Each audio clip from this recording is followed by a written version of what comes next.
Bonjour à tous, j'espère que vous allez bien. Je vais partager avec vous un exercice de physique concernant les étudiants bien sûr de la première baccalauréat. Donc voilà, vous avez l'exercice devant vous, vous allez le lire et le relire bien sûr afin de comprendre ce qu'il y a comme des données essentielles. Alors vous avez un corps solide de masse M de 100 grammes. Il glisse sur une partie, bien sûr une surface A, B, C, D. Voilà, D. Alors la partie AB, comme vous le voyez, elle est circulaire de rayon R, 20 cm. La partie BC, elle est rectiligne, de longueur L, 2 mètres. Voilà.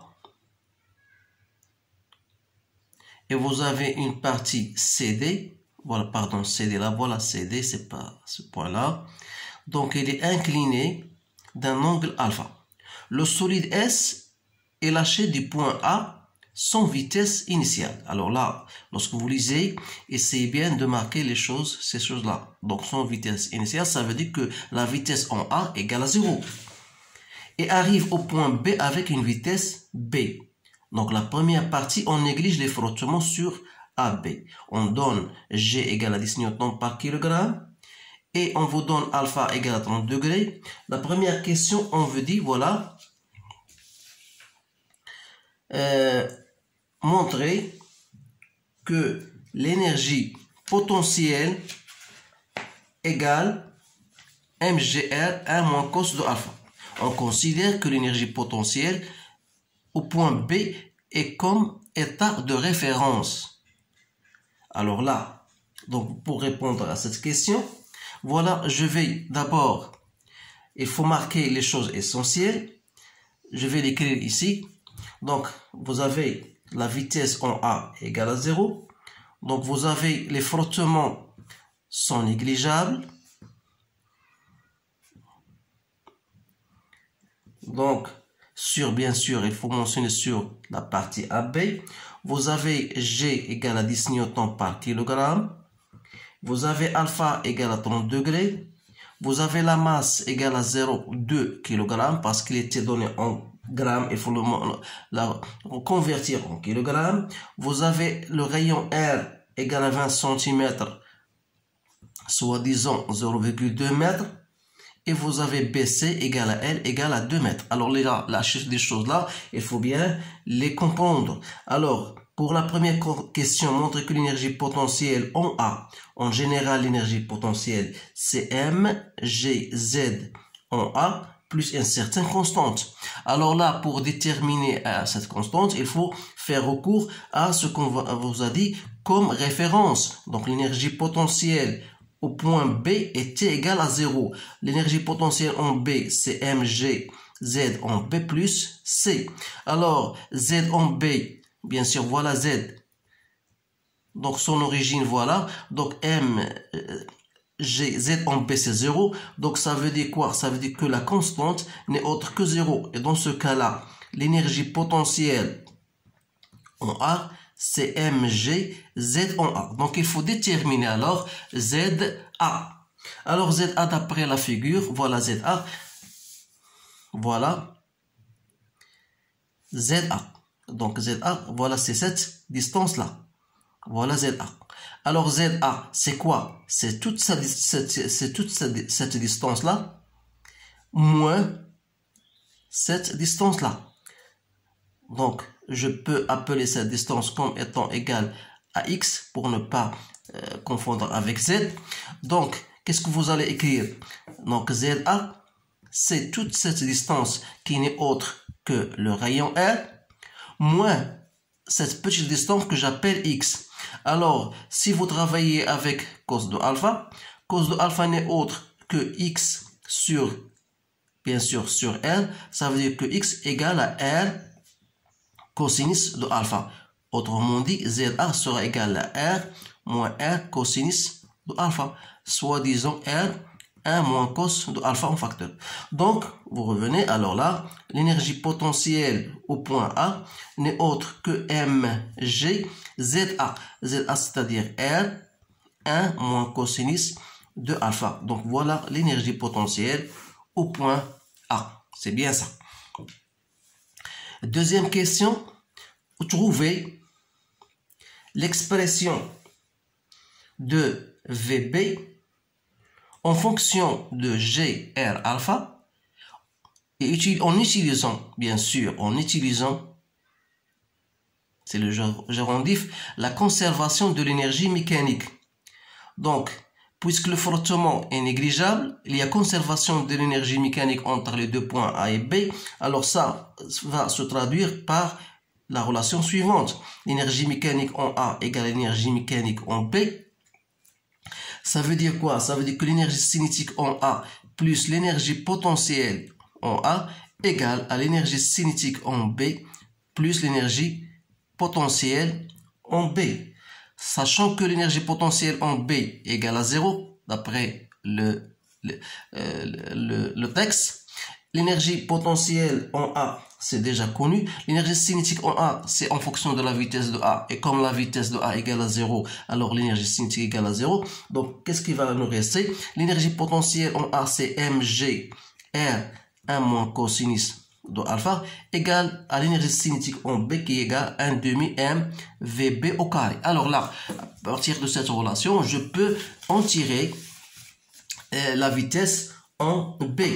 Donc la vitesse en B n'est autre que 2GR 1 moins cosinus de alpha et je mets le racine. Voilà la vitesse en B. Donc, la troisième question, calculez cette vitesse-là. Donc, le calcul, vous faites l'application numérique, vous avez votre... Donc, on a G égale à 10, R égale à 0,2. Donc, 1 moins cosinus de 30 degrés. Et vous allez faire tout ça en racine. J'ai trouvé, moi, 0,53. Et c'est à vous de faire la calculatrice. Alors là, une fois j'ai calculé, on va passer à la seconde partie. La seconde partie, qu'est-ce qu'on vous dit? Voilà, le corps S, il parcourt la distance BC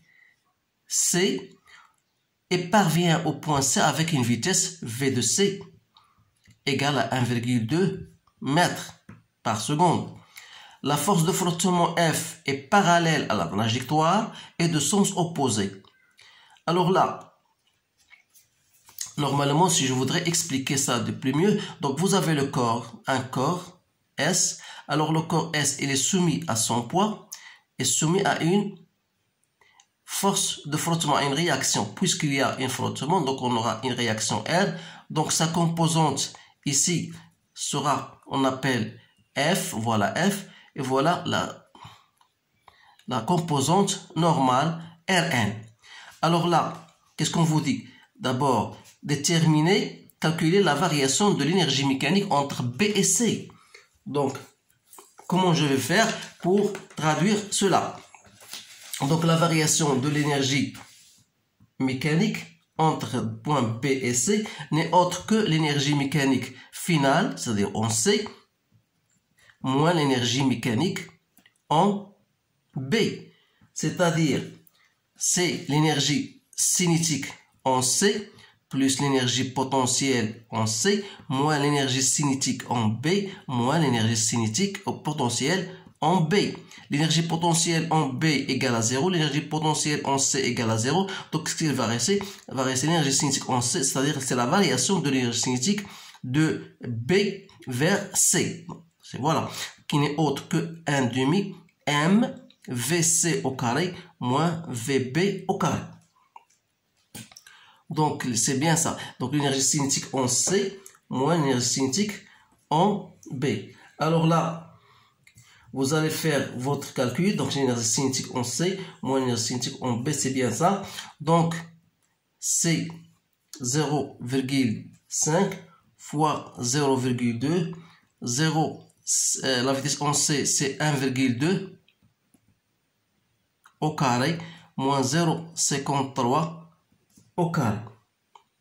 Donc voilà, et vous allez bien sûr trouver votre énergie, la variation de votre énergie mécanique. Je vous laisse pour le faire, c'est à vous de faire le calcul. Donc le résultat sera en joules. Donc après cela, voilà, calculer la force de frottement. Donc vous savez que la variation de l'énergie mécanique, donc vous avez trouvé la variation de l'énergie mécanique entre P et C n'est autre que la variation de l'énergie cinétique en B vers C. Voilà, l'énergie cinétique en C, moins l'énergie, donc c'est la variation de l'énergie cinétique de B vers C. Et vous savez que la variation de l'énergie cinétique n'est autre que le travail de toutes les forces. Donc il y a le travail du poids de B vers C, plus le travail de la force R. Donc un travail de poids égale à 0, puisque la force elle est perpendiculaire au trajet. Donc il reste travail de R qui n'est autre que le travail de la force de frottement R. Alors là, le travail de force c'est quoi? C'est moins F BC. Alors là, donc F c'est quoi? C'est moins la variation de l'énergie mécanique que je divise par BC. Voilà la formule pour calculer bien sûr cette l'intensité de la force F. Et j'ai trouvé à peu près c'est 0,06 newton. Donc vous allez faire votre calcul pour trouver. Donc s'il y a une erreur, je demande pardon. Le but de cet exercice c'est de vous montrer comment faire travailler bien sûr ces différentes formules. Alors là je vais passer à un second problème ou bien un second exercice. Le voilà. Vous avez un solide S de masse 6 kg qui glisse sur un plan, bien sûr, incliné d'un angle alpha par rapport au plan horizontal. Voilà la figure devant vous.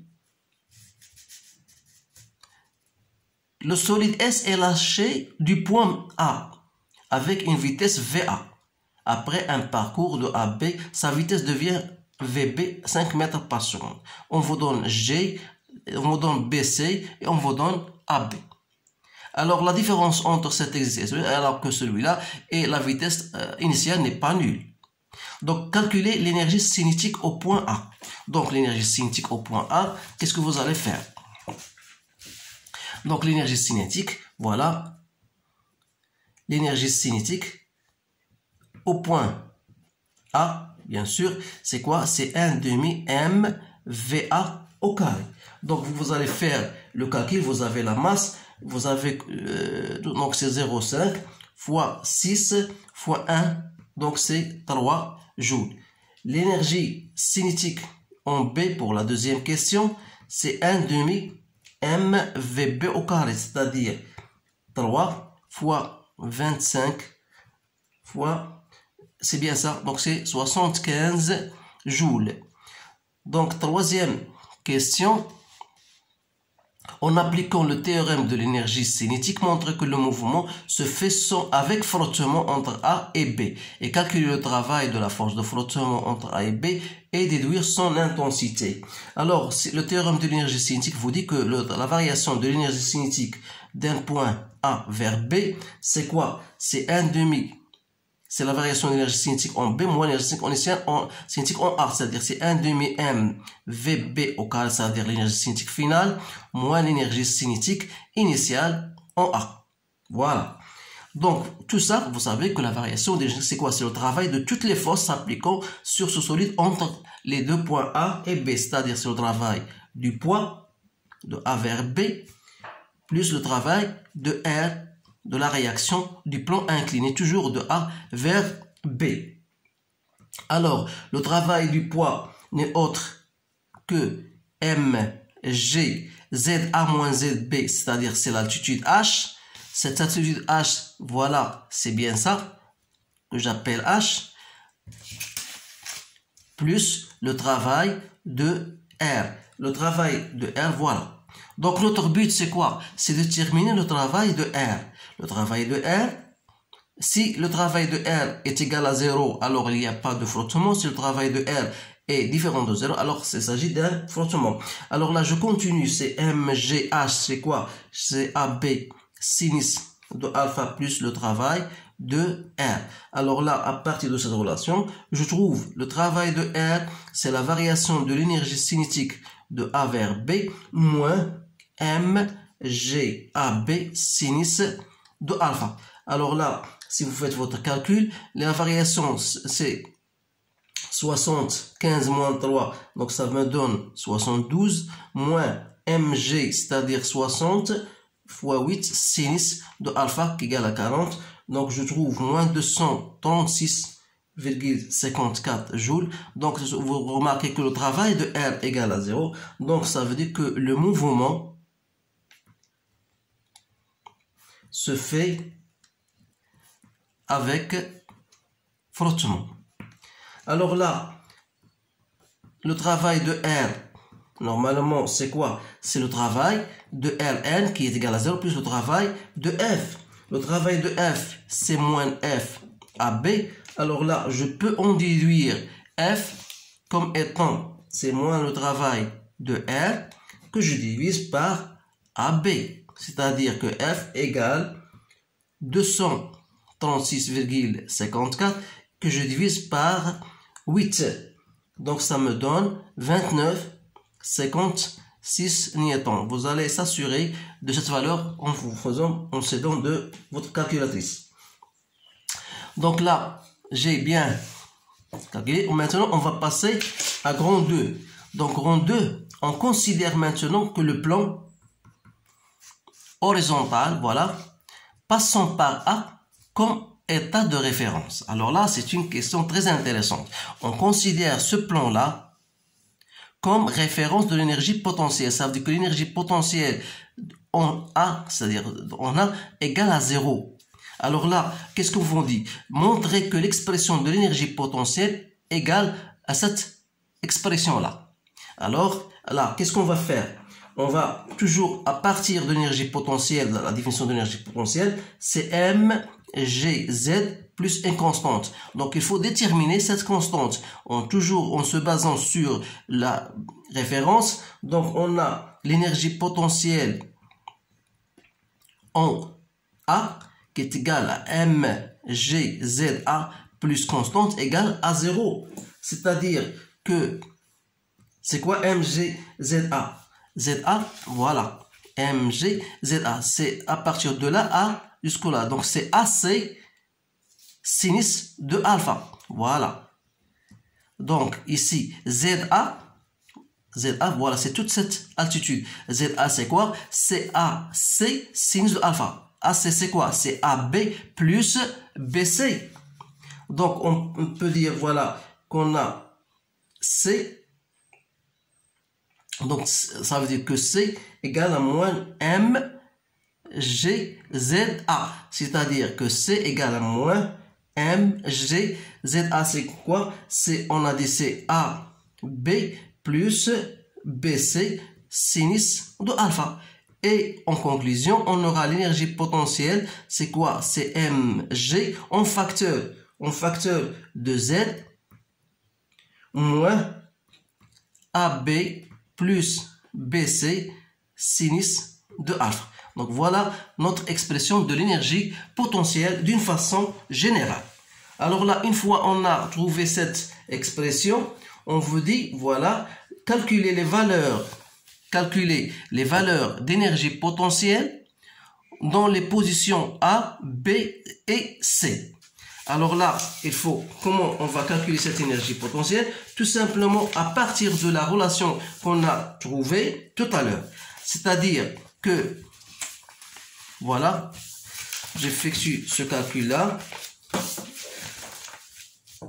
Donc la question numéro 5, donc l'énergie potentielle, puisqu'on a pris A comme référence, c'est-à-dire que l'énergie potentielle en A égale à 0. Donc, c'est bien égal à 0. Donc, qu'est-ce qu'il nous reste? L'énergie potentielle au point B, c'est-à-dire, c'est mg, mais Z sera Z en B, moins AB plus BC sinus de alpha. Et comme ZB, c'est mg, ZB n'est autre que BC sinus de alpha, moins AB plus BC sinus de alpha. Donc, BC sinus alpha moins BC, il va s'annuler. Donc, il reste moins MG AB sinus de alpha. Donc vous faites effectuer votre calcul. Donc c'est moins 60 fois 8 sinus de 40 degrés. Donc j'ai trouvé moi moins 308,54 joules. Donc il me reste à calculer l'énergie potentielle en C.